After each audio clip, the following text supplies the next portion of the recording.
మాఘపురాణం 3వ అధ్యాయము. వింధ్య పర్వత వృత్తాంతము. గంధర్వుని చరిత్ర. ఓ దిలీప భూపతి, నేను వివరించు విషయములను శ్రద్ధగా ఆలకించి గ్రహింపుము. ఇది అతి పురాతనమైనది. ఒకనాడు వింధ్యాచలము మరియు హిమాచలము మధ్య ఉన్న ప్రాంతంలో కరువు కాటకాలొచ్చి ప్రజలు చాలా ఇక్కట్లో లోనయ్యారు. త్రాగటానికి నీరు కాని, తినడానికి తిండి కాని లేక ప్రజలు కటకటలాడిపోయారు.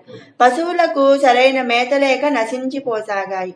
ప్రజలు ఆర్థిక బాధలకు అలమటించిపోయారు. ఇంక వారేమీ యజ్ఞయాగాదులు క్రతువులు చేయగలరు? దేవతార్చనలు గాని ధర్మకార్యములు గాని లేవు. అడవులందు తపస్సు చేసుకుని మునీశ్వరులు కూడా ఈ కరువు కాటకాలకు తట్టుకోలేక వలసపోసాగారు. ఈ ప్రాంతమున ప్రవహించే రేవా నది తీర ప్రాంతమంతయు నీరు లేక ఫలవృక్షములు, పంట భూములు ఎండిపోసాగాయి.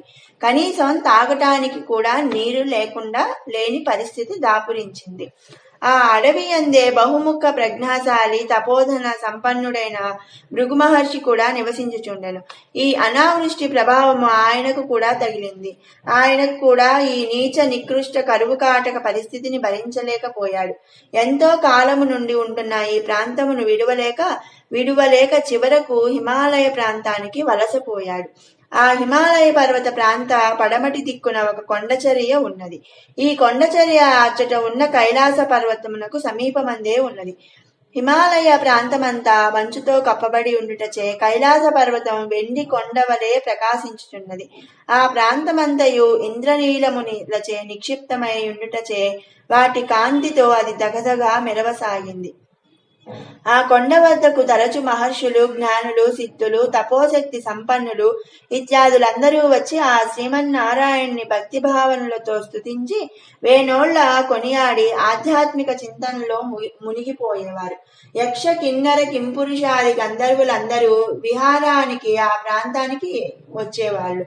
అది చెప్పగా దిలీప చక్రవర్తి మహాత్మా, ఈ పర్వత వైశిష్ట్యము కడు రమ్యముగా ఉన్నది మరియు వింత గొలుపుచున్నది. మరిన్ని విశేషములు విన్నవించవలసిందని కోరుతున్నాను.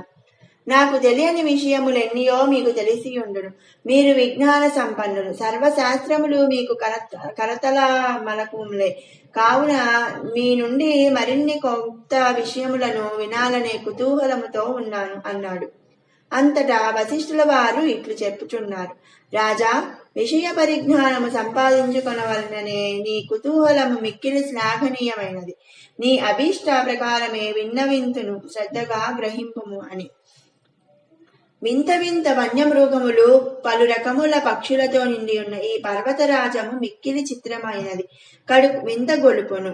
ఇందలి చెట్లు చిత్రాతి చిత్రములై వర్ణములతోనూ ఫలపుష్పాదులతోనూ నిండియుండి కడు రమ్యముగాను ఆకర్షణీయముగా ఉండును.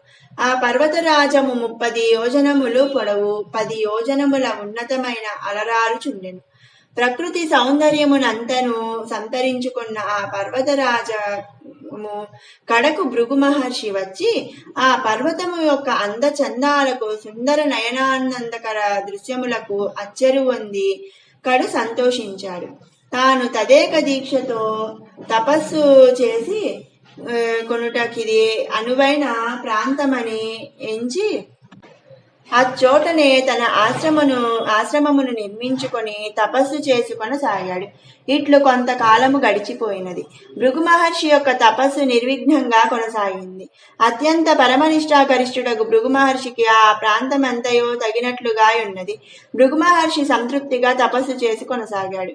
ఇట్లుండగా ఒకనాడొక గంధర్వుడు భార్యా సమేతుడై ఆ పర్వతము మీదికి వచ్చి విహరించుతూ తపమాచరించుకుంటున్న భృగు మహర్షిని చూశాడు. మహర్షి పట్ల ఆకర్షితుడైన వృత్తాంతమునిట్లు విన్నవించుకోసాగాడు. ఓ మహాత్మా, తమరు తపోశక్తి సంపన్నులు, సర్వజ్ఞులు కావున మీరు దయతలచి నా కష్టములను కడతీర్చమని ప్రార్థించుచున్నాను అన్నాడు. అంతట భృగు మహర్షి, గంధర్వ, నీకొచ్చిన కష్టమేమి? నీవెందులకు విచారముగా ఉన్నావు? నీ వృత్తాంతమంతయు నాకెరింగింపుమని ఆజ్ఞాపించాడు. అంతట గంధర్వుడు, ఓ భృగు మహర్షి, నా కష్టమును నేనేమని విన్నవించగలను? నాకు జన్మ పుణ్యఫలమున స్వర్గము ప్రాప్తించింది. కాని ఎందుచేతనో నాకు ఈ పులిముఖము కలిగినది. నాకు ఈ దురావస్థ ఎందుకు కలిగినదో తెలియకున్నది. నే చేసిన పాపమేమిటో బోధపడకున్నది. ఈ పులి మొగముతో కడు బాధలు పడుతున్నాను. ఎవరికీ నా మొహము చూపించలేకపోతున్నాను. నన్ను చూసిన వారందరూ నేనొక పులినని పలుకరించుటలేదు. ఇక ఈమె నా భార్య. అత్యంత రూప లావణ్యము గలది, మిక్కిలి గుణవంతురాలు, మహాసాధ్వి. నా ఈ వికృత రూపము వలన నేనెందరికీ దూరమైపోతున్నాను. కావున నాకు ఈ రూప కారణము తెలిపి దాని నివారణోపాయమును కూడా తెలుపమని వేడుకుంటున్నాడు. గంధర్వుని వృత్తాంతము, అతని దీనాలాపములను విని అతని వికృత రూపమును చూచిన భృగు మహర్షి హృదయము ద్రవించింది. తన హృదయాన్నెవరో కలచివేసినట్లు అనిపించింది. వికృత రూపములో ఉన్న ఆ గంధర్వుని కెట్లైనా సరే తన శక్తి కొలది సాయము చేయవలనని నిశ్చయించుకున్నవాడే, ఓ గంధర్వ కుమార, నీవు మిక్కిలి దురదృష్టవంతుడివి, భాగ్యహీనుడవు. నీ అదృష్టహీనత వల్ల నీకు దురవస్థ కలిగినది. మనిషిని కృంగదీసేవి 3. అవి పేదరికం, పాపం, దురదృష్టం. ఇవే మనిషిని కృంగదీస్తాయి. కావున వీటిని నివృత్తి చేసుకోవాలి. ఇది ఒక మాఘమాస స్నానము వలనే సాధ్యము. దీనికి అదియే పరమౌషధము.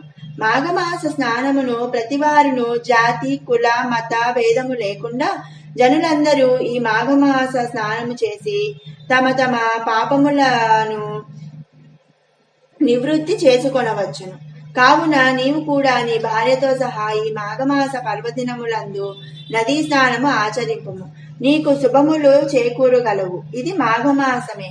కావున మీరిద్దరూ నదీ స్నానం చేసి పవిత్రులై విష్ణు పూజలు నిర్వర్తించండి. మీకు మేలు కలుగుతుంది అన్నాడు. మాఘమాస నదీ స్నానం చేసుకోగానే నీ కష్టములు తొలగిపోతాయి. భయపడకు, నీ మనోవాంఛ నెరవేరుతుంది అని మునిపుంగవుడు మాఘమాస విశిష్టతను వివరించాడు. గంధర్వుడు, అతని భార్య కూడా శ్రద్ధగా ముని చెప్పినది విన్నారు. మాఘమాస మహత్యమును గ్రహించారు.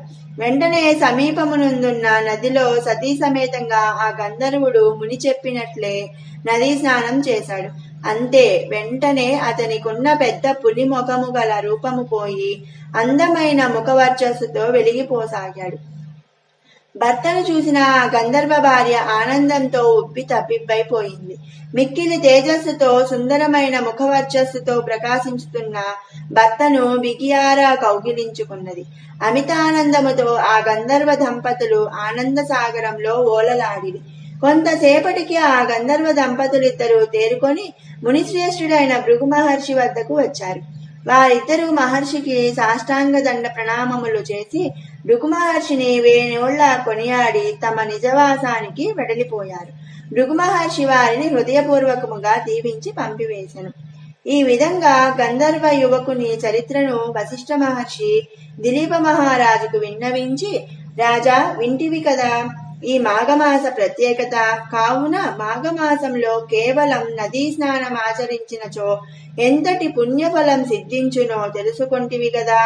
మాఘమాస నదీ స్నాన మహిమ ఎంతటి మహత్తు కలదో తెలిసిందా అన్నారు.